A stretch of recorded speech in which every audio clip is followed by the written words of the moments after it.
Cette semaine, dans le balado, on cherche à détrôner la hotte de l'école et on envoie un doigt d'honneur bien senti à l'industrie littéraire américaine. Bienvenue à mon ciné balado. Vous êtes accompagné de Patrick Marleau et Jean-François Breton. Salut Jeff. Salut, bonne année. Bonne année à toi également. Et est-ce que on dit ça encore, la hotte de l'école? Je sais plus. Écoute, ça fait aussi longtemps, pas aussi longtemps que toi, mais quand même, ça fait longtemps que je n'ai pas été au secondaire pour savoir...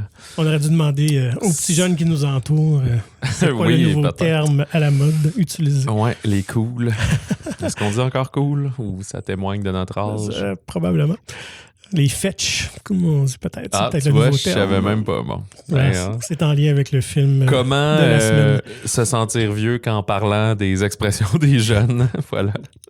Tout à fait. Sinon, un bon temps des fêtes où tu as profité pour venir au cinéma. Oui, je suis venu voir presque tous les films là, du 22-25 décembre qu'on n'avait pas pu couvrir. Mm-hmm. Puis, je dis ça poliment, j'ai apprécié. J'ai vu Ferrari, j'ai vu Migration, j'ai vu le Color Purple, pas les Boys in the Boat, je sais pas, m'intéressait pas. Mm-hmm. Mais finalement, on attendait un peu pour faire notre revue, notre best de l'année, mais bon, on aurait pu le faire avant. D'accord, il n'y a rien qui est venu changer ton classement. Non, c'est ça, c'était bien de voir Partings, par exemple, là, mais les sorties du 25, non, ça allait. Là. C'était pas désagréable, mais...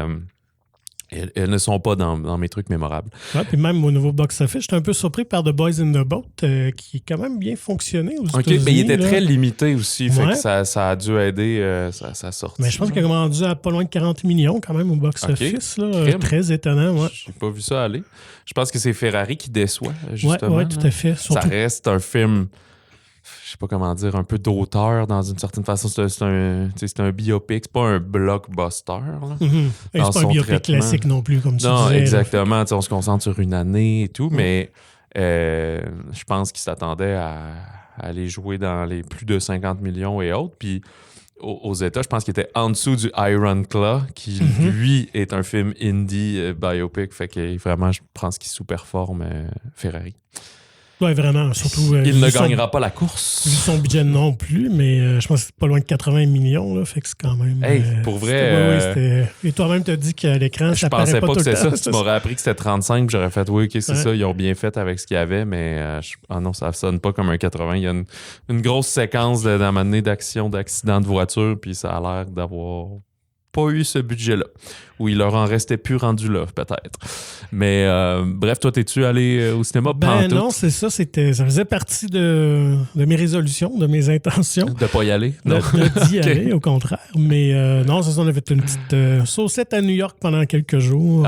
C'est pas mal. Puis t'es pas allé au cinéma à New York? Pas allé à New York. Je suis allé voir des comédies musicales. C'est un peu en lien en cinéma. Je peux vanter ou en fait conseiller les gens à aller voir le musical Back to the Future. Si vous planifiez aller visiter New York puis vous aimez les comédies musicales, honnêtement, une excellente adaptation sur scène là, du film. On a même intégré une DeLorean, j'en dis pas plus, je vous laisse la surprise, mais ça flash pas mal. Ouais. Fait que bien. Je vous laisse la surprise, comme si tout le monde allait y aller. J'aurais peut-être pu spoiler là, pour le pourcentage de l'auditoire qui va littéralement y aller.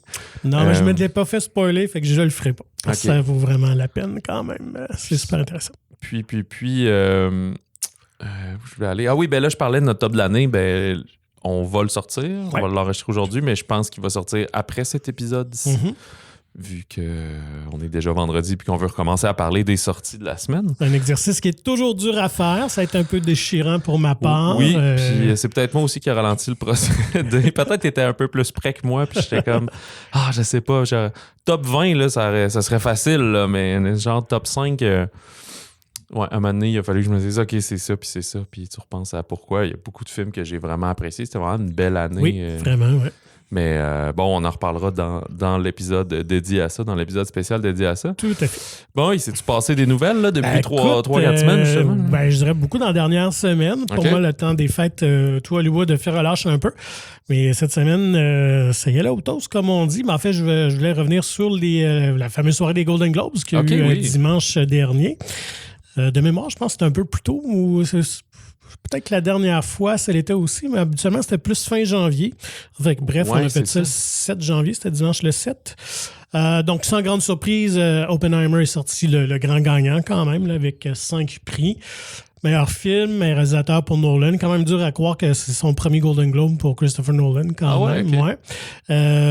Meilleur acteur. J'aurais cru qu'avec Dunkirk, il serait allé en chercher. Je sais pas moi, c'est ça, je me rappelais plus. À l'époque, 2017, genre. Ouais, donc, acteur, donc, Cillian Murphy, Robert Downey Jr., qui a peut-être un peu causé une certaine surprise, mais il semble avoir beaucoup de buzz, beaucoup de traction pour lui aussi, pour les Oscars.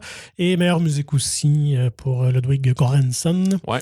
Alors, voilà. Sinon, Barbie, écoute, on a remporté 2. On a comme qualifié ça un peu de déception. En même temps, on ne pouvait pas s'attendre à ce que Margot Robbie remporte non plus l'Oscar. Là, je pense que ça vaut peut-être des nominations, mais ça va être dur d'aller gagner avec quelque chose qui est plus comique, joyeux comme ça. Donc, on a gagné un nouveau prix qu'on a créé justement pour les blockbusters, les films plus commerciaux. Alors, c'est un genre Box Office Achievement Award. Là, donc, c'est toujours le film qui fait le plus d'argent au bout de l'année qui va le gagner? Ben, c'est la première édition. C'est vraiment à date, c'est ça. À date, c'est ça. Fait qu'on ne sait pas si ça va être ça. Je ne sais pas non plus si c'est voté. Ben oui, ça doit être voté par les journalistes aussi. Je pense pas que c'est un vote du public. En tout cas, peu importe. Donc, Barbie a remporté cette première édition de ce nouveau prix-là. Mais il n'y a comme pas de nomination. C'est juste... Oui, oui, c'est ça. Puis il y en avait beaucoup en plus. OK. C'était pas nécessairement les tops parce que tu avais Barbie, tu avais Oppenheimer, tu as également nominé là. Tu avais Taylor Swift, The Eras Tour. OK. Je ne me rappelle plus des autres. Qui sont démarqués à leur façon, des fois peut-être plus gros week-end, dans leur genre. J'ai l'impression que c'est comme les grands succès du box-office qui ont eu un bon succès critique aussi. OK. C'est genre Indiana Jones n'était pas là, Mission Impossible, bien qu'il avait été bien reçu, n'était pas là non plus. C'est ça. Et aussi, Barbie a remporté meilleure chanson. Là, c'était comme, écoute, il y avait 3 chansons en nomination sur 6. Là, fait qu'il y avait... Mais c'est pas celle qu'on pensait. Moi, j'aurais aimé mieux I'm Just Ken. Ouais, moi aussi. Finalement, c'est Billie Eilish qui a gagné pour What Am I Made For, qui est la chanson tristounette là, vers la fin du film. Là. Ouais, c'est ça. Donc, en tout cas, je pense qu'il s'est mis en bonne position pour les Oscars également. À noter aussi Poor Things, qui semble avoir causé la surprise dans la catégorie meilleur film comédie ou musical, parce qu'on sait que les Golden Globes ont 2 catégories de films, devant Barbie, justement. Et Emma Stone, en grande surprise, elle a remporté meilleure actrice comédie. Ouais. Elle pourrait l'avoir aux Oscars. Écoute, ça va être le duel entre elle et Lily Gladstone, assurément, qui a gagné pour Killer of Flower Moons, actrice drame. Et ce qui a causé peut-être un peu la surprise dans la soirée aussi, c'est Anatomie d'une chute qui a remporté meilleur scénario. Puis meilleur film étranger. Meilleur film étranger. En langue étrangère. Ouais, en langue étrangère. Et animation, Le garçon et l'héros. Fait que, bref. C'est ça. Voilà pour les Golden Globes. Mais là, on parle des Oscars qui devraient gagner. Les nominations, seront diffusées, je pense, 26 janvier, quelque chose comme ça, fin du mois, il me semble. Oui, tout à fait. Vont être dévoilées. Fait que c'est juste des présomptions que Emma Stone va y être, va en être. Généralement, les Golden Globes, à 90% près, les gens sont toujours en nomination aux Oscars. Il faut comme diviser par 2 parce qu'ils mettent 5 comédies, 5 drames, mais là, aux Oscars, t'as 5 tout court. Fait qu'il y en a qui sautent. Là. Meilleur film, t'en as 10 par contre, mais c'est pour les catégories d'acteurs. Oui, mais pour les acteurs. Mais il y en a qui, c'est sûr, qui seront pas là, puis qui sont plus là parce que justement, au Golden Globes, on a 2 catégories. Il en faut plus. Il en faut un petit peu plus, là, on s'entend. Mais je pense que, c'est ça, Emma Stone, des bonnes chances. Écoute, mais tu vois, entre les deux, je la choisirais plus que Lily Gladstone, bien que j'ai vraiment aimé, mais je trouve que le rôle d'Emma Stone dans Poor Things était plus éclaté, plus audacieux. Peu, là, tout repose sur elle aussi. Elle est de quasiment tous les plans. Fait que. Ouais, c'est ça. Mais j'ai l'impression que peut-être justement Margot Robbie pourrait sauter. Pourrait ne même pas être nommée. Je pense que ça va être le cas. C'est juste les drames percutent toujours plus que les comédies. Je pense que Gosling va l'être en acteur de soutien, mais effectivement, je pense pas qu'il va y avoir d'autres nominations de comédiens pour Barbie. À quoi je pensais? Ah oui, Anatomie d'une chute, cela dit, comme on discutait. Oui, c'est le grand tollé revient encore plus fort que jamais que la France ne l'ait pas soumis à l'Oscar du meilleur film en langue étrangère. Ouais. Cela dit, les carottes ne sont pas encore cuites pour La Passion de Dodin Bouffant. C'est quand on va connaître la liste finale qu'on va savoir s'il fait la cote ou pas.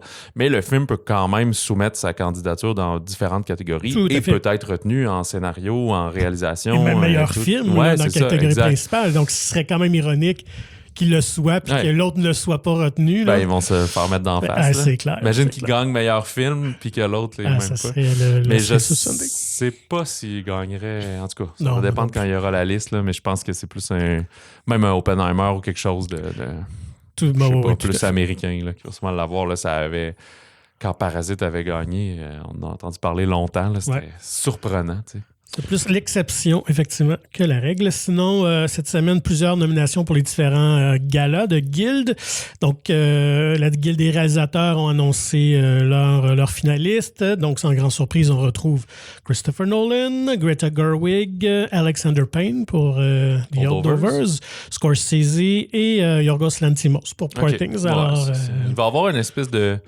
Il y a un genre de top 7 de réal cette année que choisissez 5 dans ces sets-là, puis ils sont dans toutes les cérémonies. Puis, tu sais, les remises, pour ceux qui nous écoutent pas depuis toujours, là, les prix de toutes les guildes là, des réalisateurs, des comédiens, des scénaristes, c'est le genre d'affaires qu'on s'en fout en général parce qu'il n'y a pas tant de glam autour.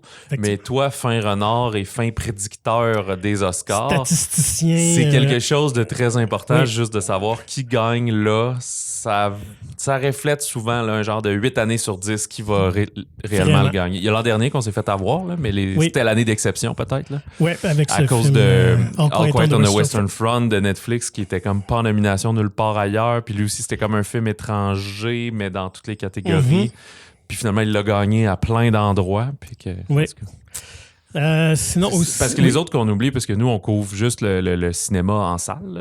C'est que j'aime. Fait que d'ailleurs, dans le temps des fêtes, j'ai vu quelques-uns des films, entre autres, de Netflix. Là. J'ai pas encore écouté Maestro, mais ça en est un que Bradley Cooper, puis il va être en nomination un petit peu à gauche puis à droite. Assurément, en tout cas meilleur acteur, mais j'ai hâte de voir pour le reste. Tu vois, il n'est pas en nomination pour le réalisateur.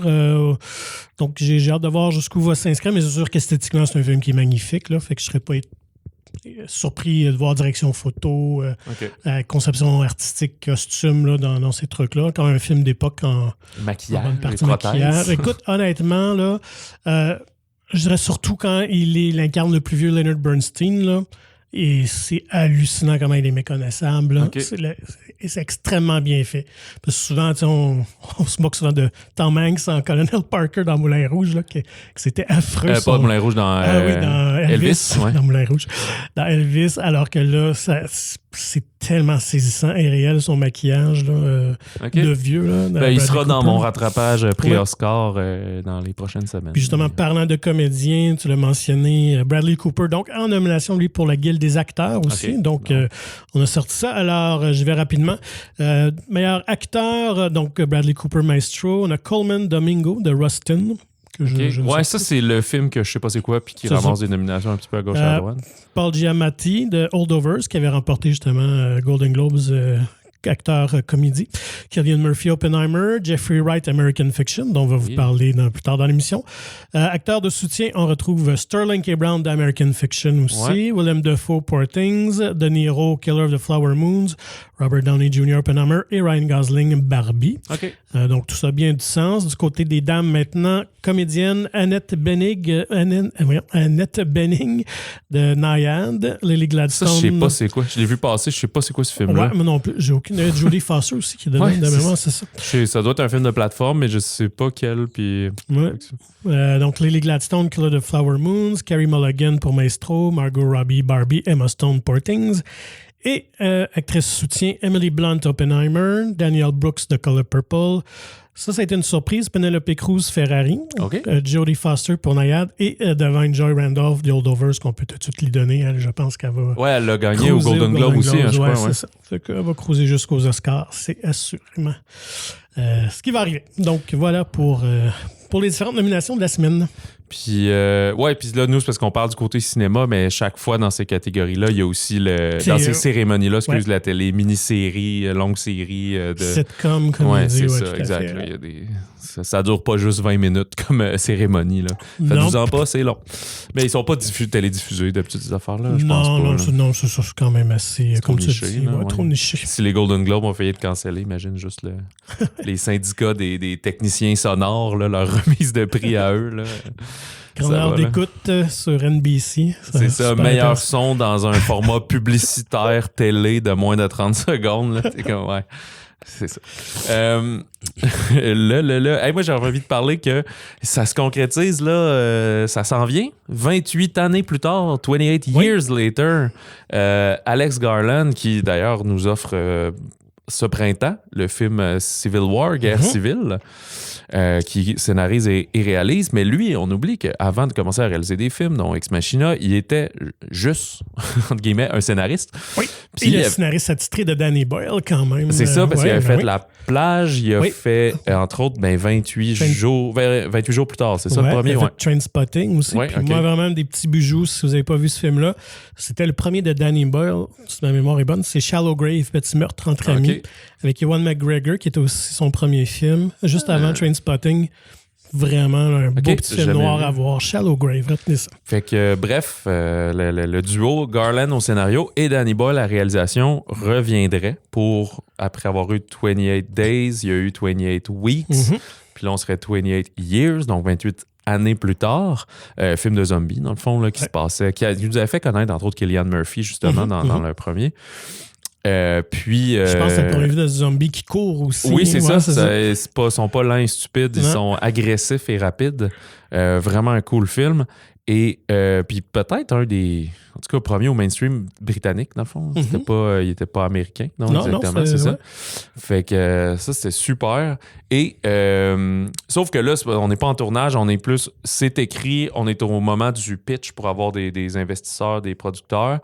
Et ça serait potentiellement même une trilogie. Ben oui, quand même. Fait que ce film-là n'est pas la fin de la trilogie, ce serait le début d'une trilogie avec sûrement des nouveaux personnages, des choses comme ça. Et Garland, lui, s'occuperait d'écrire les 3 scénarios. Boyle est juste confirmé pour la première réalisation. Là. Ça se peut aussi qu'il n'ait pas envie d'être dans le même univers pendant 12 ans. Là. Et j'ai vu que Cillian Murphy serait prêt à revenir, lui, pour le prochain film, ce qu'on lui a demandé, justement. Puis il dit, écoute... Il dit, les gars m'ont parlé, ils avaient une bonne idée. Fait que moi, je suis partant. C'est drôle, en plus, il a fait aussi un genre de survivaliste comme ça avec le film de John Krasinski. Là, A Quiet Place 2, dans le fond. Là, qui était un peu le genre de Beginning. Non, c'était pas le Beginning, c'est qu'on voyait un prequel, là, en tout cas. Il faisait aussi là, cette espèce de vieux survivant-là qui se cache et tout. Fait qu'il pourrait être un peu le même genre de personnage. Bien sûr. Bref, moi, je suis très curieux de ça et ça me donne envie de réécouter les 2 premiers. Ben, parlant de films d'horreur, justement, cette semaine, c'était... la valse ou la chaise musicale pour 2 productions qui viennent de perdre leur réalisateur. OK. Un sans grande surprise, Frisson 7, Scream 7. Ouais, ben là, ce film-là, il faut qu'il reset. Vous pouvez faire un Scream 7 si vous voulez, mais là, vous avez perdu vos 2 comédiennes sur qui vous vouliez ancrer la suite. Ouais. Puis là, vous avez plus les réals qui vous ont donné les succès des 2 derniers qui ont fait. 6 puis 7, ouais, c'est ça. 5 puis 6. Ah oui, ça va être le 7. Ouais. OK. Fait que là, on recommence, s'il vous plaît. Là. Trouvez-vous un autre réal, trouvez-vous d'autres personnages. Continuez Scream si vous voulez. Là, c'était Christopher Landon qui devait tourner ce nouveau chapitre-là qu'il nous avait donné. C'était Happy Death Day. C'est ça, c'était même plus déjà Radio Silence. Ça, c'était confirmé qu'il ne revenait pas. Là, lui, il a comme réalisé, finalement, moi, j'ai signé sur un projet, finalement, qui ne sera pas du tout. Oui, parce que les 2 actrices viennent de partir. Là, effectivement. Fait qu'il a dit, finalement, je laisse ma place à quelqu'un. Ouais, puis il doit sentir que c'est le genre d'affaire qui va tomber dans une espèce de limbe de production, puis comme, tu sais, il était supposé probablement commencer à tourner dans quelques mois, puis là, tout fout le camp, puis ça va finir qu'on tourne dans 18 mois, puis c'est comme, regarde, il faut que j'aille faire d'autres choses. C'est ça, tout à fait. Sinon, un non plus qui n'est pas une grande surprise, c'est The Exorcist, qui, on savait que se préparer une nouvelle trilogie dont le premier volet était sorti à l'automne de David Gordon Green. Ouais, qui a floppé, qui a été très mal reçu. Floppé solide. Donc, Universal ont comme dit merci à David Gordon Green, mais on va aller ailleurs pour une suite. Tu vois, je pensais même pas qu'il ferait un communiqué. Je pensais qu'il ferait comme les aventures de Dumbledore, les animaux fantastiques, de juste, hey, à un moment donné, on n'en parle plus. En dessous ça, écoute, je pense mais ils ont l'air à vouloir repartir la franchise. Ils veulent rentabiliser quand même leur investissement de 400 millions que les droits leur ont coûté. Alors, c'est sûr qu'ils vont de l'avant avec une suite, mais avec une nouvelle équipe artistique derrière. Là. Fait que le projet retardé devait sortir au printemps 2025. Ça se peut que ça peut être juste à l'automne, le temps qu'on reparte le scénario, tout ça. Mais voilà. Je leur en tout cas. je leur conseille. Moi, de toutes mes connaissances, j'ai l'impression que s'ils ressortent la suite ou une autre mouture ou un remake ou un autre reboot de je sais pas quoi, de pas retourner en octobre parce que là, ils se sont brûlés. Ouais. Il faut que tu changes de période parce que les gens, ils te feront plus confiance. Là, ou changer de médium ou aller en série télé ou je sais pas trop, mais... Ça va être une saga à suivre. Ouais, avec grand intérêt. Non, je pense que ça a quand même terni. Ça annule rien au premier film, mais ça a fait diminuer la qualité. Ouais, c'est clair. Puis avec une nouvelle suite, ça va être casse-gueule, là, parce que là, il faut que tu convainques les gens de revenir une autre fois et leur donner une chance. Puis là, ils ont déjà utilisé Ellen Burstyn, puis il y avait le caméo de l'autre, j'oublie son nom, excuse, mais l'autre comédienne à la fin, Linda Blair. Fait que là, où tu vas complètement avec Blair, ou tu es comme, désolé, j'ai brûlé les retours tant attendus depuis 50 ans. En tout cas. Sinon, du côté de Star Wars, on a annoncé officiellement un nouveau film cette semaine pour les amateurs de Star Wars. Donc, on sait qu'il y a 2 dates de bloquées pour 2025. Donc, il y aura un nouveau film au mois de mai et un autre en décembre. On n'a pas confirmé lesquels. On sait déjà qu'il y avait je dirais pas un épisode 10, mais en tout cas, un nouveau film avec le personnage de Rey, avec Daisy Ridley, qui revient. Lui, vraiment, je pense que le scénario est terminé, puis on est en pré-prod là. Fait que je pense que la production devrait se faire cette année. Donc, est-ce que ça reste un des films qui va sortir à ces 2 dates-là? Sinon, on a confirmé qu'il y aura The Mandalorian et Grogu. Évidemment, la sensation de la plateforme, le bébé Yoda. Grogu. Jon Favreau qui va réaliser donc le film, lui qui est derrière la création de cette série télé-là.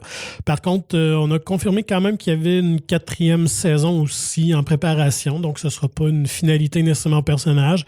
Reste à savoir où ça va se situer dans l'espace-temps. Mais je pense que pour beaucoup d'amateurs, c'est un développement logique. Là. La série est vraiment bien appréciée. Je pense ça serait du 2025? Ou 2025, de ce que je comprends, moi, qu'on nous arrive avec un autre projet surprise qui va prendre cette place-là. Il faudrait qu'ils mettent quasiment 10 mois d'intervalle, les 2 films. Tu ne sors pas de 2 films de Star Wars en 4 mois d'intervalle. C'était 6 mois. Fait que mai puis décembre.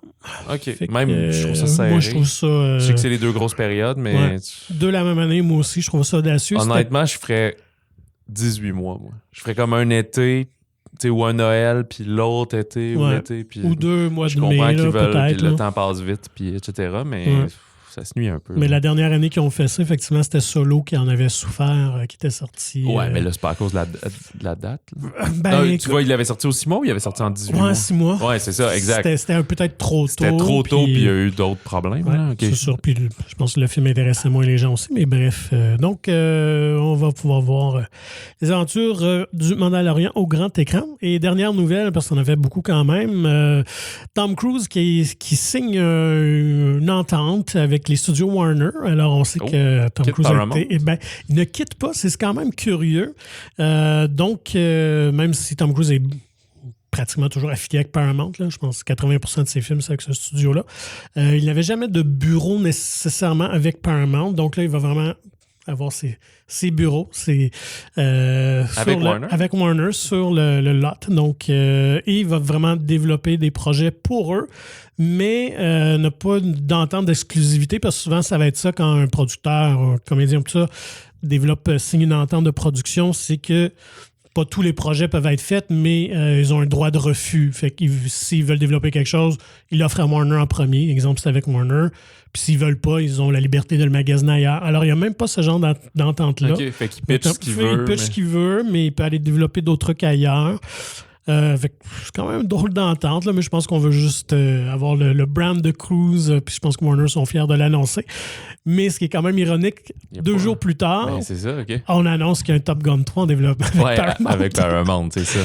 Fait que c'est quand même drôle, mais... c'est plus une grande annonce pour dire « Hey, on va peut-être avoir des projets de Tom Cruise. » Mais je pense qu'il a déjà joué dans des films de chez Warner, mais c'est au niveau de la production puis d'être idéateur derrière tout ça, parce que... C'est ça. Il me semble le film avec Emily Blunt, là, Live, Die, Repeat, là, Edge of Tomorrow, je pense que c'était du Warner, ça. Effectivement, c'est son dernier avec Warner qui était 2014. D'ailleurs, il y aurait comme un prequel, en tout cas un autre film... C'était avec... C'était Joseph Kosinski? C'était Doug Liman qui avait réalisé. Donc, il y aurait ça dans le collimateur, mais je pense qu'il veut développer d'autres franchises, là, parce qu'évidemment, Mission Impossible semble un peu se terminer. De ce que j'ai lu un peu à travers les lignes puis dans les différents sites un peu des fois de potins d'Hollywood, c'est qu'il y aurait quand même beaucoup de tension entre lui et Paramount. D'ailleurs, avec le nouveau Mission Impossible où les frais de budget ont explosé et tout ça, ça a l'air que Cruise coopère beaucoup moins qu'auparavant. Probablement qu'il veut pas faire de compromis. Effectivement, c'est ça. Puis qui je suis, ça serait ça. Probablement qu'il veut un dernier film à la hauteur, plus de budget, tout. Puis ils sont comme, ouais, mais là, il était super bon, là, le dernier, mais il n'a pas rencontré le succès escompté. Sûrement qu'il visait 1 milliard, puis il a fait comme 700. Ouais, 600, même pas 700, là. Je pense. Ouais, c'est ça. C'est ça. Fait que là, donc, oui, puis ça a l'air qu'il y avait certaines tensions, puis le fait que le film a perdu d'argent au box-office quand même là, pour eux. Donc, je pense qu'il est allé comme... C'est donné cette option-là, d'aller voir ailleurs, comme on dit. Alors, ça va être à suivre. Ouais, c'est ça. Puis pour ce qui est de Top Gun 3, il y aurait le personnage de Miles Teller et celui de... Maverick. Oui, mais j'oublie l'autre gobelon costaud sexy, là, lui qui était dans le film de la romance, là, Anyone But You, qui est sorti le fils de Goose, mais effectivement... non, c'est pas le fils de Goose. Ah non, c'est plus l'espèce d'ennemi, mais il n'est pas le fils de quelqu'un. Là, mais il était l'ennemi de... C'est ça, je m'excuse de crier à la maison son nom, là. En tout cas, ce mec-là, là. Qui était dans Devotion aussi. Oui, là, et tout. Oui, d'ailleurs, ça aussi, c'est une des surprises de Noël, la comédie. Ah, t'es allé? Non, mais au terme de box-office. Oui, écoute, il a comme commencé très lentement, mais fonctionnait bien toujours. Même le deuxième week-end a été plus gros, ce qui est très rare maintenant qu'un film emporte plus d'argent. Fait que bref, fait que oui, il y a la cote en ce moment. Je sais que ça fait beaucoup de nouvelles, mais là, pour une fois que j'en avais une autre, je me souvenais en disant que Paul Thomas Anderson, PTA, le bon... Le bon cinéaste, en tout cas. Le dernier film qu'il va faire, c'était Licorice Pizza. Puis, il a annoncé le casting de son prochain film, qui sera entre autres l'idée, je sais pas, mené par Leonardo DiCaprio. Il va y avoir aussi Sean Penn, puis Regina Hall. Puis, on a annoncé, pas tous les noms, mais que ça serait un genre de grand cast, un peu comme quand il a fait Boogie Nights là, et tout, là, qui va avoir de la vedette au pied carré, même s'ils ont des tout petits rôles. Et ça serait, on sait rien, mais son projet le plus grand public qu'on dit jusqu'à présent. Et le plus gros budget, moi j'avais vu 80 millions quand même.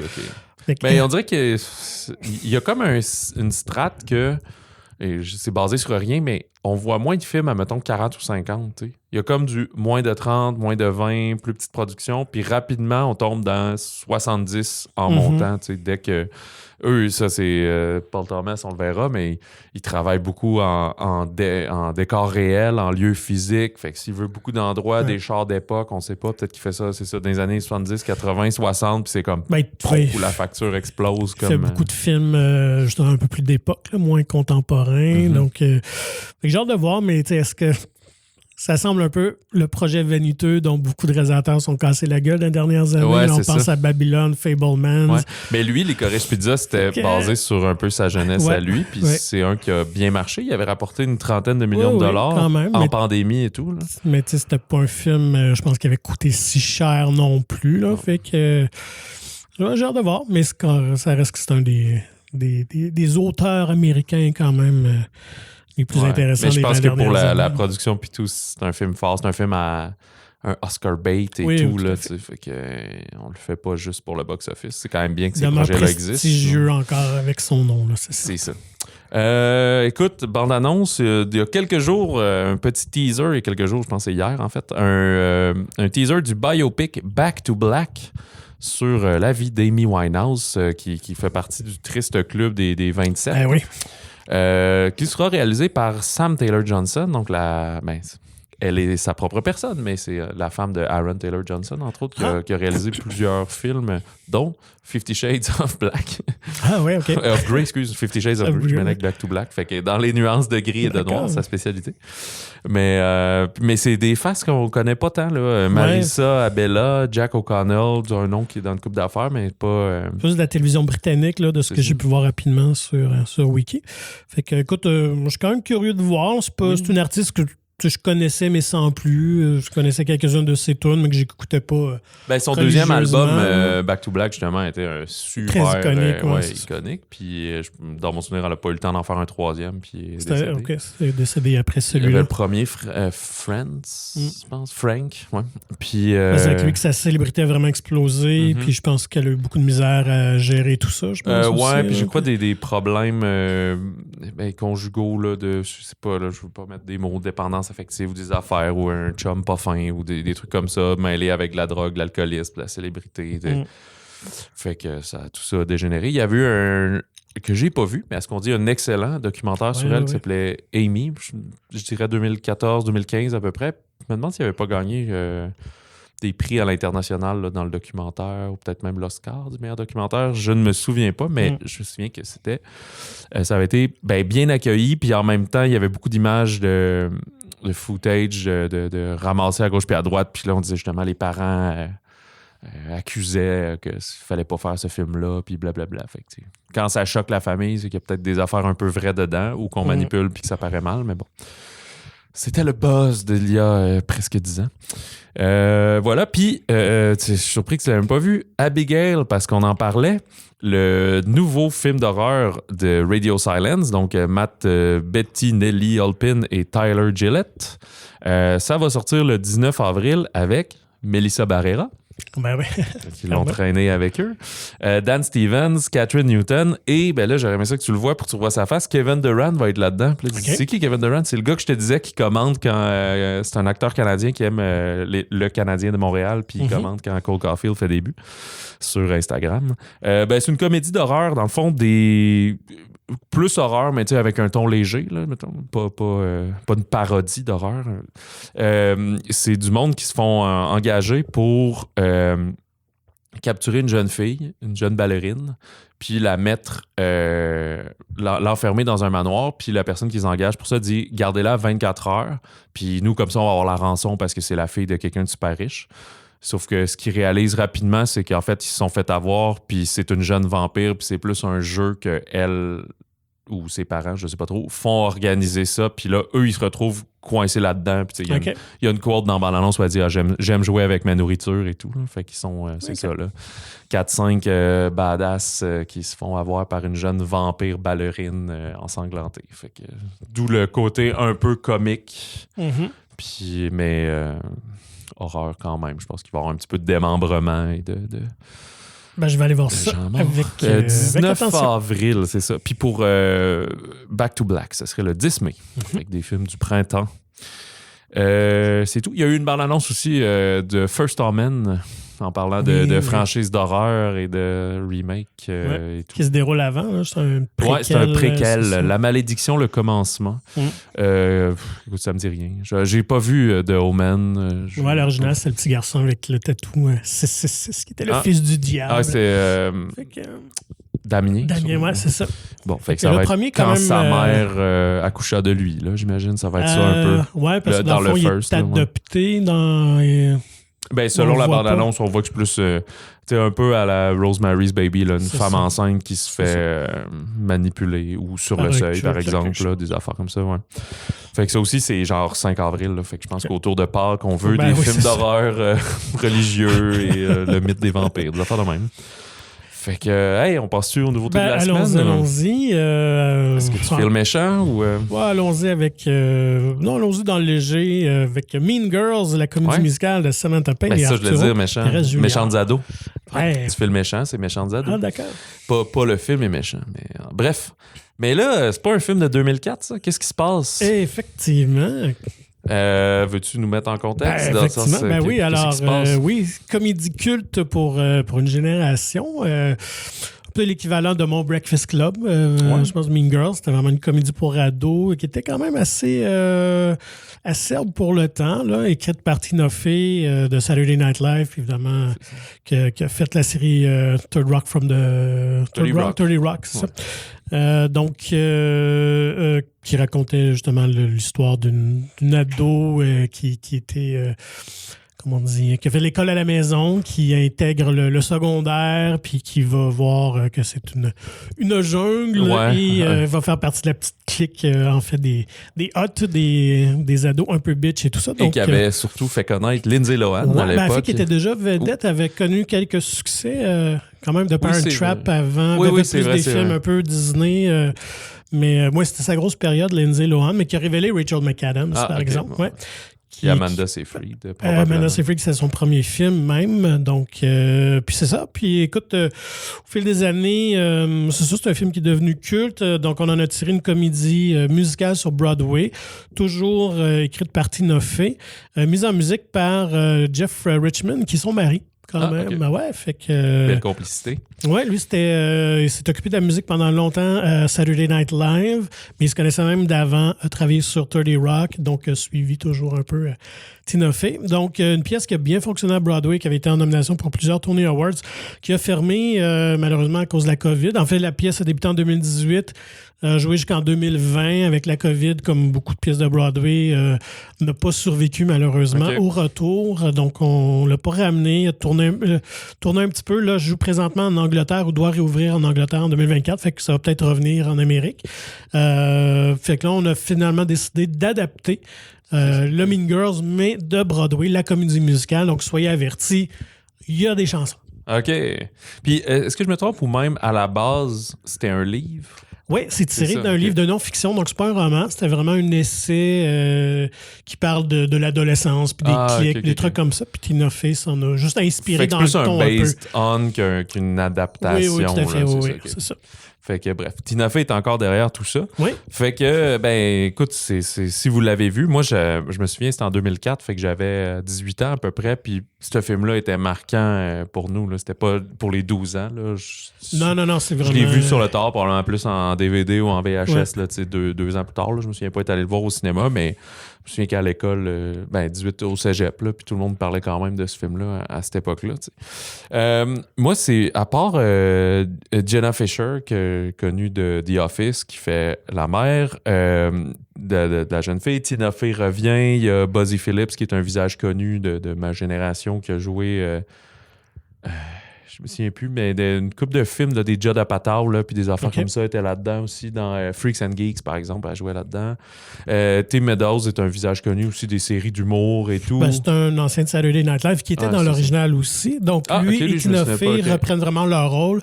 Tina Fey, une professeure de maths, et lui, qui est le directeur d'école. Ouais. OK. Puis John Hamm et Lindsay Lohan, viens voir. Un petit caméo. Mais les leads, les filles, les gars principaux qui chantent leurs chansons et tout, je les connais ni d'Ève ni d'Adam. Ben, t'as Aguri Rice qui reprend justement le rôle de Lindsay Lohan, de Katie, ou de Caddy, mais qu'on prononce Katie, qui est plus connue pour la Betty Brant dans les nouveaux Spider-Man. Donc, c'est une petite blonde qui tombe en amour de Ned, entre autres, dans le deuxième Spider-Man, me semble. OK. Fait que, non, elle n'a pas une grande feuille de route, mais là, je suis allé voir quand même, là, elle a joué depuis longtemps. Elle a joué aussi dans une série là, qui a eu un certain succès, Mare of Easttown, une série britannique avec Kate Winslet. Donc, fait que pas un visage archi connu, mais quand vous allez la voir, vous allez dire, je l'ai vu en quelque part, mais elle est plus connue pour Spider-Man, même si c'est un très, très petit rôle, on s'entend. Okay. Puis dans le rôle de Regina King, donc la Queen Bee, celle la reine des méchantes, c'est Renée Rapp qui avait joué le rôle à Broadway, elle. Qui a aussi fait maintenant des séries un peu à gauche, à droite, mais c'est la seule d'ailleurs de la mouture Broadway à reprendre le rôle. Là, quand même. Bon, parfait. Fait que tu l'as dit un peu en décrivant celui de 2004. Fait que c'est une fille qui a grandi, son secondaire, elle l'a fait à l'étranger, à l'école à la maison. Là, elle se retrouve parachutée dans le monde secondaire alors qu'elle a comme 16 ans. Va rapidement se retrouver près des filles super cool, mais réaliser qu'elles sont un peu bitch, puis en voulant un peu se venger d'elles tout en étant amoureux d'un mec, etc.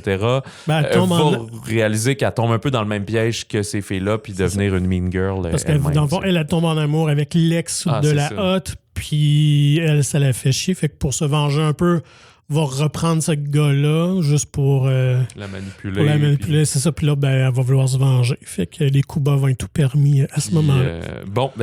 Moi, j'ai pas vu le film, mais toi, tu l'as vu. Ouais. Fait que... Puis j'ai même réécouté l'original parce que, écoute, ça faisait quand même 5-6 ans que je l'avais vu. Fait que je devais me retremper dedans. Fait que, t'as écouté l'original après ou avant? J'ai écouté avant. Avant, OK. Ouais. Puis écoute, c'est une belle adaptation, honnêtement. Juste en termes d'adaptation de musical, honnêtement, j'aurais aimé ça, voir la pièce. Mais je trouve que c'est bien réalisé. La réalisation est vraiment dynamique.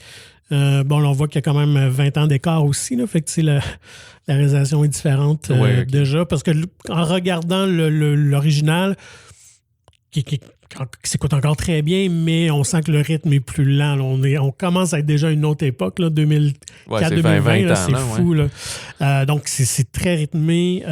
Évidemment, ce qui est intéressant, c'est que là, toute l'histoire se déroule avec la technologie d'aujourd'hui qui n'existait pas en 2004. Là. Les cell phones, c'était les flip phones, c'est tout. Alors que là, t'as les cellulaires, t'as TikTok, les réseaux sociaux, tout ça est vraiment bien intégré à l'histoire. Puis honnêtement, les tunes sont fun, sont bonnes. Fait que ça s'écoute super bien. Puis honnêtement, j'ai bien aimé les comédiennes et je pense, même si Lindsay Lohan, je pense que c'est un de ses bons films parce que est comme un peu un running joke. Là. Je pense même après ce film-là, sa carrière. Il y a eu, je sais pas si c'était avant ou après, le truc de Coccinelle. Là. C'était avant ça, ouais. OK. Puis après ça, il y a eu, tu sais, elle est devenue trop vieille pour jouer des ados. C'est ça. Puis elle a essayé de faire une transition vers le dramatique. Ça a pas marché. Des mauvais choix, ou pas assez d'offres, en tout cas, des mauvais films. Puis là, c'est tombé ridicule. Puis là, il y a eu de la drogue. Puis là, il y a eu une essai de carrière de musique. Puis là, il y a eu plein d'affaires. Puis c'est ça. C'était un peu la déchéance par la suite. Donc, fait que j'ai bien aimé la nouvelle Katie. Justement, je pense qu'elle était meilleure. J'ai plus aimé son interprétation. J'ai trouvé meilleure comédienne. Okay. Ronnie Rapp, Regina King, elle est très bonne aussi. Même si j'ai une petite préférence peut-être pour Rachel McAdams, qui était un peu plus subtile dans son approche, alors qu'elle est un peu plus gros, mais c'est ça la comédie musicale aussi. Ouais. On est quasiment un peu dans la satire. Là. Puis écoute, j'ai vu qu'on a... l'histoire est quand même assez très fidèle. On prend quasiment beat par beat là, les points du scénario. On a fait des petits changements ici et là. Mais on a quand même enlevé quelques gags un peu plus justement vitrioliques du premier parce qu'il était quand même assez punché dans le ton. Alors là, on est dans les plus gentils, là, avec les gags qui auraient pu écorcher quand tu écoutes lui de 2004 aujourd'hui. On a changé ces gags-là. Okay. Mais c'est correct. Là, c'est pas une critique, là, mais il y a quand même ça qui était évident là, que ça sort du lot. Fait que bref, vous voulez une bonne comédie, quelque chose de léger, je le recommande fortement. Là. C'est vraiment une belle adaptation, puis très pertinent de le refaire, comme je dis, juste avec le contexte technologique d'aujourd'hui. Ça nous présente quand même un nouveau film visuel. Là. Puis de ce que j'ai cru comprendre aussi, comme la plupart des comédies musicales régulières, qu'on voit de plus en plus contemporaines, ça chante pas du début à la fin. T'as quand même beaucoup de dialogues, mais il y a des chansons où là, toutes les figurants, tout le monde s'anime, puis on vit le moment. Mais on n'est pas dans Les Misérables qui étaient des chansons du début à la fin. C'est ça. Puis même, on a coupé beaucoup parce que généralement, les pièces de Broadway, c'est comme un 2h15 et demie. Là. Fait que là, on a ramené un film de 2 heures. Donc, j'ai lu qu'ils ont quand même coupé 14 chansons. Là. Oh, OK. Bon, fait qu'effectivement... je pense qu'il y a même un peu plus de dialogue que de chansons au total. Ah bon, ça passe bien. De mémoire. Fait que ça s'écoute bien. Puis les chansons, un peu, je dirais le comparatif, c'est la série Glee. Pour ceux qui connaissent la série télé Glee, qui avait quand même beaucoup de dialogue. Au travers de ça, on avait une séquence un peu fantaisiste où ils faisaient leurs chansons. Fait que c'est un peu ça. Là, okay. Parce qu'il y a quand même un décalage. Quand ils chantent, on est un peu dans leur monde. Puis tout ça. Là, fait que c'est quand même bien. Honnêtement, c'était une belle surprise. Je suis même un peu étonné qu'on sort ça comme mi-janvier. Je pense que ça aurait pu très bien faire un film d'été. Honnêtement, là, sort ça en mai-juin. Je pense que ça aurait peut-être un plus gros succès. Mais bref, on a peut-être profité d'une période plus tranquille, puis on l'a sorti là. Fait que Mean Girls, honnêtement, une bonne petite comédie à voir, là, puis je vais penser, c'est pas aussi méchant que Bottoms, là, mais tu sais, un genre de catégorie, là, comédie d'ado, mais intelligente. Ouais, OK. Ouais. Parfait. Veux-tu aller vers fiction américaine? Ouais, American Fiction de Cord Jefferson, dont il s'agit d'un premier film quand même. Ouais, très bon premier film avec Jeffrey Wright dans le rôle principal. Les autres, écoute, Tracy Ellis Ross, Sterling K. Brown, que tu as nommé tantôt en nomination meilleur acteur de soutien. Oui, dans la série de This Is Us, qu'il a fait vraiment en plus connaître. aussi, OK. Voilà. C'est une adaptation du roman Effacement, Erasure de Percival Everett. On va suivre un auteur qui est surnommé Monk parce qu'il s'appelle Thelonious, et Thelonious Monk est un grand musicien jazz. Fait que Thelonious Ellison il écrit des romans qui fonctionnent pas vraiment. On comprend qu'il est enseignant aussi, ça va pas bien non plus, parce que lui, il revendique beaucoup disons la normalité, si je peux dire, des Afro-Américains. C'est-à-dire qu'on arrête de penser que c'est tous des rappeurs qui viennent du ghetto puis qui l'ont eu rough. Puis, fait que quand il va dans une librairie, ça le fâche que son livre soit dans genre African American Essay. Puis c'est comme... On s'en fout que je sois noir, là, j'écris juste normal. Fait que son éditeur, puis tout le monde dit un peu, ouais, t'écris comme pas assez noir pour qu'on puisse vendre. Fait que tu te retrouves nulle part puis personne n'est intéressé par ton produit, malheureusement. Puis... ça va pas très bien dans sa vie. Il essaie de gérer sa mère avec son frère et sa sœur qui est en descente un peu en Alzheimer puis des choses comme ça. Fait que par un soir, un peu de boisson, il dit, garde, j'écris de quoi là, all in from the ghetto avec des grosses fautes d'orthographe puis FU tout le monde puis tout. Puis là, il publie ça, il publie ça, mais il écrit ça, il envoie ça à son agent, puis l'autre dit, qu'est-ce que tu veux que je fasse avec ça? C'est comme gênant, puis il dit, regarde, les Blancs, là, ils aiment ça, il y a une espèce de white guilt, là, puis ils veulent consommer ça en disant, c'est tellement cru. Envoie ça, pitch ça partout, juste pour la joke. Ben finalement, ça pogne, puis il écrit ça sur une fausse identité, il se retrouve un peu coincé dans cette histoire-là, jusqu'où ça va le mener, dans le fond, qu'il est en train d'écrire quasiment un chef-d'œuvre, entre guillemets, alors que lui voulait juste écrire de la merde pour se moquer du système. Avec créer un succès populaire qui devient le buzz du moment, là, une espèce de... Ça faisait penser tout ça un peu au tout le débat entourant Dan Brown et son Da Vinci Code. Là. Est-ce que c'était de la littérature ou pas? Ou... les Twilight ou tout ça, là. Bref, on ne révélera pas tout ce qui se passe. Ce que je trouve intéressant, j'ai oublié de noter dans ce genre de proposition, c'est qu'on n'est pas juste autour de cette folie-là de se moquer du système puis du traitement puis juste là-dedans puis que ça empire. C'est un film de 2 heures, là, 1h55, quelque chose comme ça. Puis il y a quand même beaucoup de temps qui est laissé à lui, sa vie, il est comment, le problème avec ses frères et ses sœurs, la gestion de sa mère qu'il faut qu'il place, les choses qui empirent, qui sont un peu... Ils n'ont pas d'argent. Puis moi, je trouve ça super bien, là, parce que des fois, les films qui ont juste une proposition, une petite folie, on fait juste être obligé de surenchérir, puis amener, ça fait plus de sens, tu sais. Fait que l'inventivité pour la finale aussi, là, qu'on révélera pas parce qu'il y a plusieurs fins possibles à ce genre d'histoire. Fait que qu'est-ce qu'on propose finalement aux spectateurs? T'sais? Oui, je pense que c'est là la surprise du film. Je m'attendais justement à quelque chose de plus satirique, mais finalement... C'est pas si mordant que ça non plus. Non, c'est vraiment... Tu as quelques petits bouts plus cyniques et tout ça, mais ça demeure au cœur du film un drame familial avec des personnages hyper réalistes, bien campés. J'ai adoré vraiment les dialogues, l'écriture, on y croit. C'est pas le jeu de Jeffrey Wright est incroyable. Je comprends pourquoi il est en nomination, parce que c'est tout en subtilité. Ouais. Il me fait penser à... Genre, si le film était à l'inverse, il était blanc ou quoi que ce soit, là, ça se ferait pas vraiment, mais c'est un genre de Paul Giamatti, là, qui, je trouve, dans sa manière de jouer, d'un gars qui veut bien faire, mais qui est quand même dépassé par les événements, puis des fois, il est juste con, là. Ouais. Puis c'est... Très désabusé aussi. Ouais, c'est quand même un peu meilleur que les autres, mais il reste empathique, attachant. Nous, on est empathique envers lui, là. C'est pas un personnage détestable, mais il fait des faux pas, puis on souhaite le mieux pour lui. T'sais. Fait que, non, vraiment, absolument à voir. Comme je dis, le film d'une grande qualité, d'une belle profondeur, touchant par moments, drôle aussi.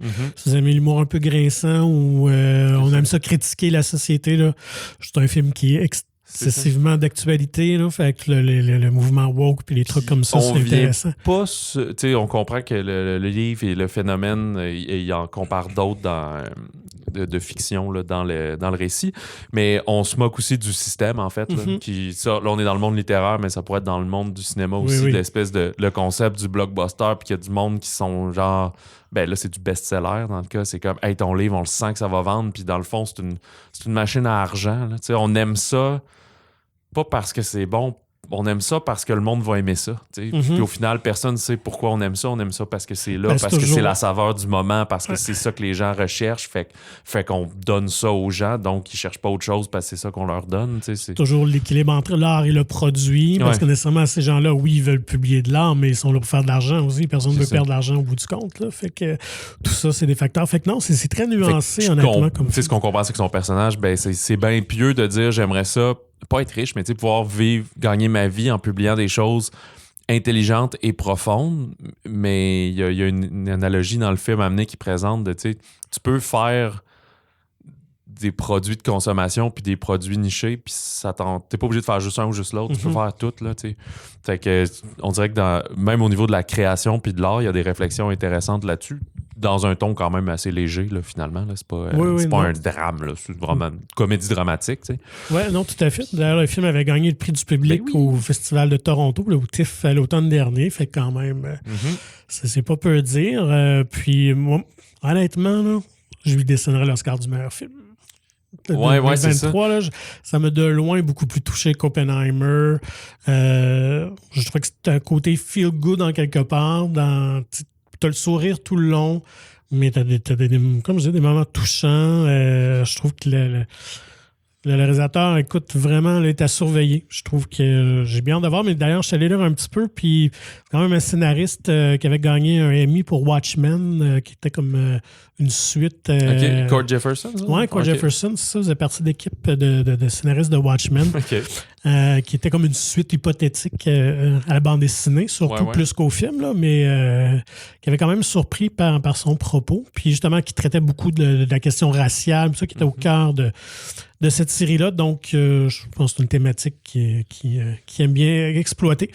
Donc, manquez pas ça, American Fiction. Ouais, puis si vous comprenez que là, on parle des Oscars autour, c'est parce que c'est un film de 2023 qui est sorti limité en décembre à une couple de places. Fait que là, nous, ici, au Québec, dans quelques cinémas, il vient de prendre l'affiche, ou peut-être la semaine dernière à Montréal.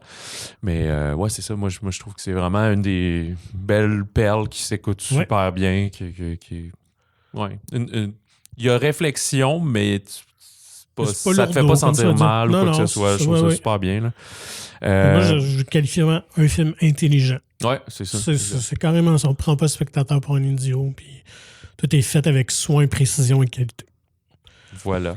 Est-ce qu'on peut dire la même chose du prochain? The Beekeeper de David Ayer?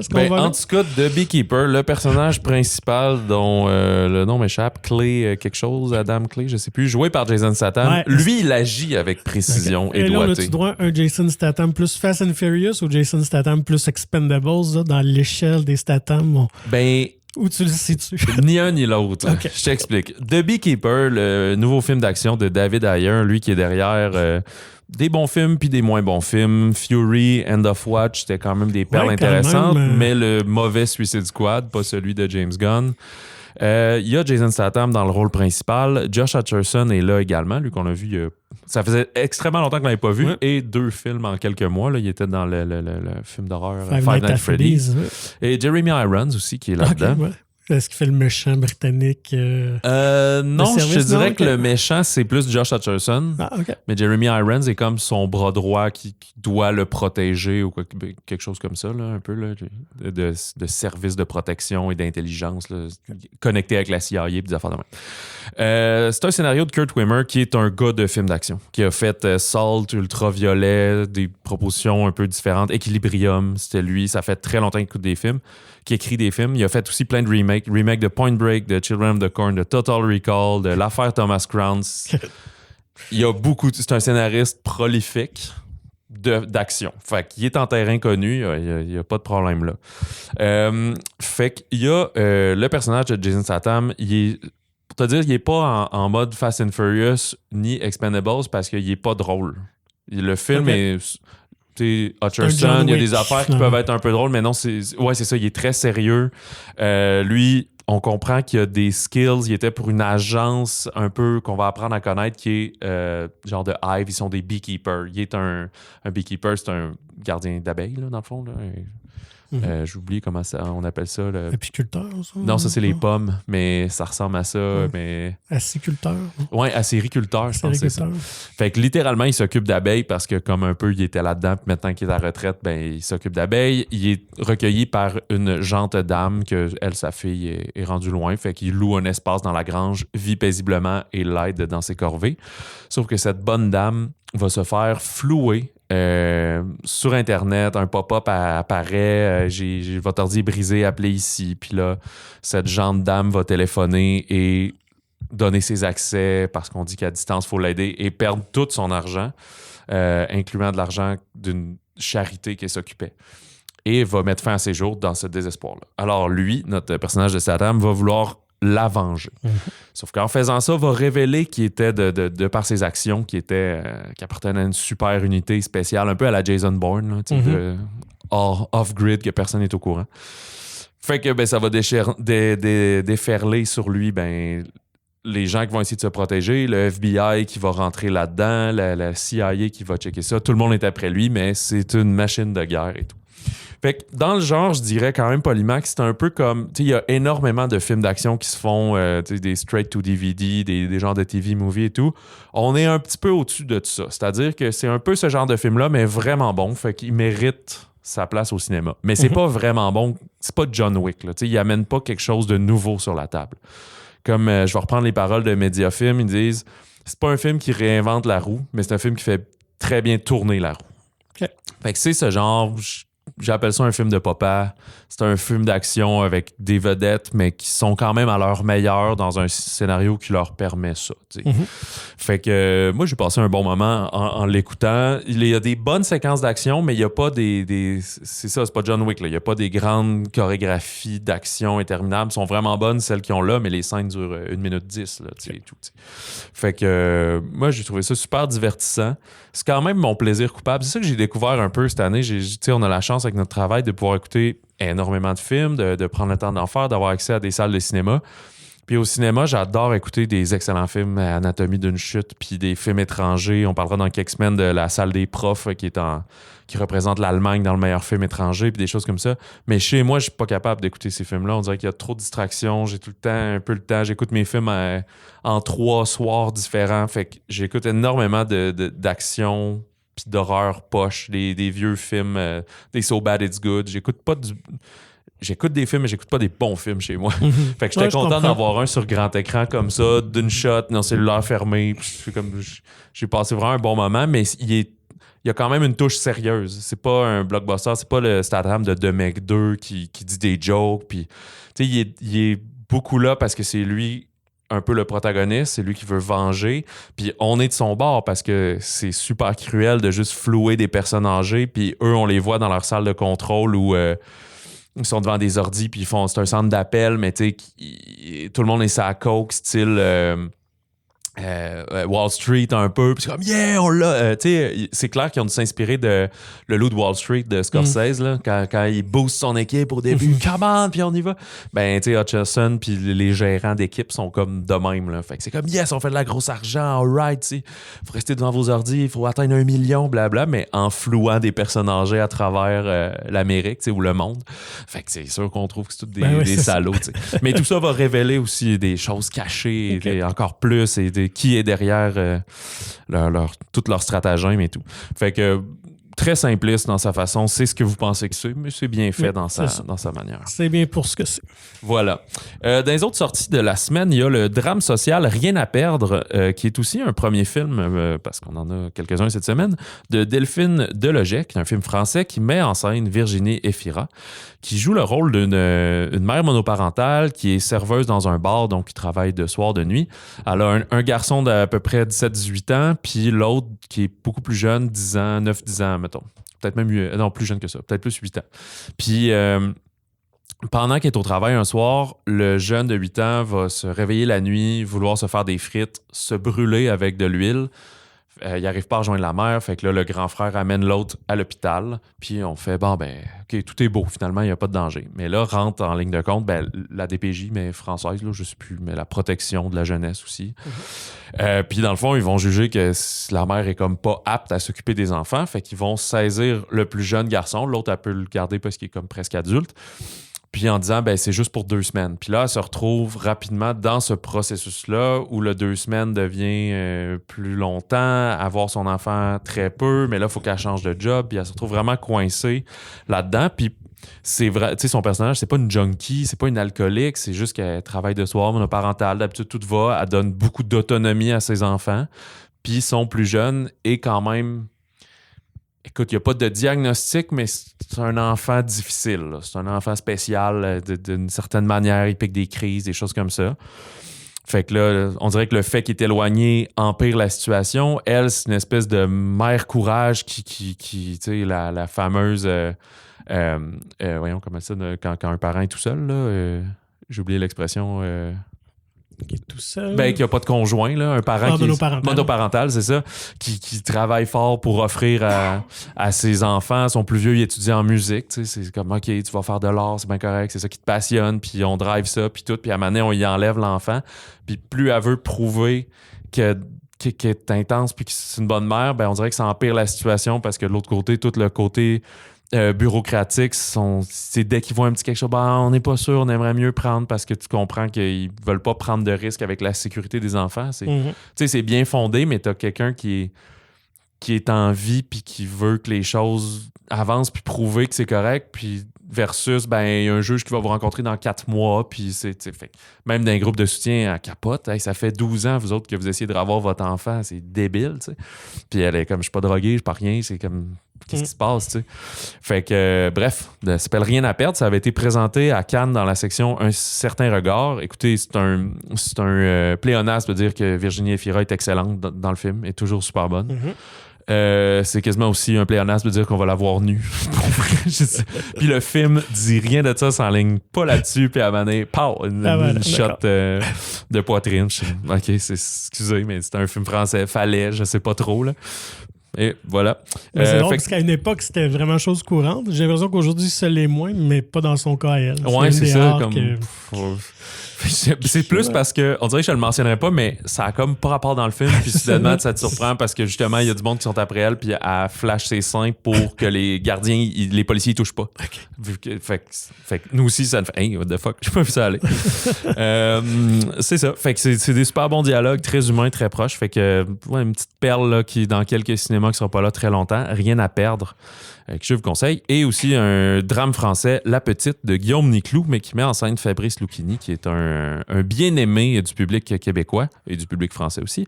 Qui joue un père de famille dont son fils est homosexuel et avec son conjoint, donc son fils et son conjoint, attendent un enfant d'une mère porteuse. Sauf que les 2 garçons, malheureusement, décèdent dans un accident. Fait que lui, il se retrouve, il n'y a plus de fils, mais il y a une dame quelque part qui est enceinte, mais qui ne veut pas l'enfant parce que c'est eux qui devaient l'avoir. Fait que donc, Lucchini va entrer en contact avec cette femme-là en Belgique pour essayer de savoir qu'est-ce qu'elle veut faire avec l'enfant. Puis si j'ai bien compris, je n'ai pas vu le film, mais elle a vu le donner en adoption parce qu'elle dit, moi, je ne veux pas l'enfant. Mais lui, il est comme, non, il faut que vous le gardiez parce que en plus, c'était le sperme de son fils. Donc, lui, il a un lien avec ça. C'est littéralement... sa descendance, mais Lucchini a 70 ans, il veut pas être le père non plus. Fait que bref, cette relation-là qui se construit entre ces 2 personnes-là qui sont un peu flouées, là, si on veut, entre guillemets, dans cette situation, dans ce décès tragique. Alors, c'est ça. Prémisse originale, je trouve ça intéressant. C'est ça pour La Petite. Et écoute, c'est suffisant pour cette semaine. On avait beaucoup de nouvelles. Je pensais qu'on ferait un court épisode, mais finalement, on est à 1 heure environ. La semaine prochaine, plus petite semaine quand même, mais il y a entre autres, on va essayer de voir Les Filles d'Olpha, qui s'appelle Four Daughters dans son nom en anglais, qui est, je me souviens plus quel pays ça représente en Oscar du film étranger, quelque chose du Moyen-Orient, je pense. C'est un mélange entre reconstitution et documentaire qui a fait un tabac à Cannes aussi, si je me souviens bien. Il y a Je pense que l'action se déroule en Afghanistan, mais je ne sais pas si c'est l'Afghanistan le pays, par exemple. Ou l'Iran, ou quelque chose comme ça. En tout cas, j'ai très hâte de voir La Zone d'intérêt, qui est, on en dit beaucoup de bien, un film du Royaume-Uni. Je pense qu'il sort la semaine prochaine à Montréal, mais pour plusieurs autres marchés, ça va être plus le 26. Fait qu'on va le voir plus tard dans notre cas. Et on vous réinvite à vous procurer gratuitement le magazine Mon Ciné, qui est disponible en version numérique ou physique dans votre cinéma favori de la province. Visitez le monciné.ca pour plus d'informations. Sur ça, on vous souhaite bon cinéma, bon popcorn, et si jamais vous avez l'intention d'écrire des vacheries sur vos collègues, c'est peut-être pas prudent de les écrire dans un livre.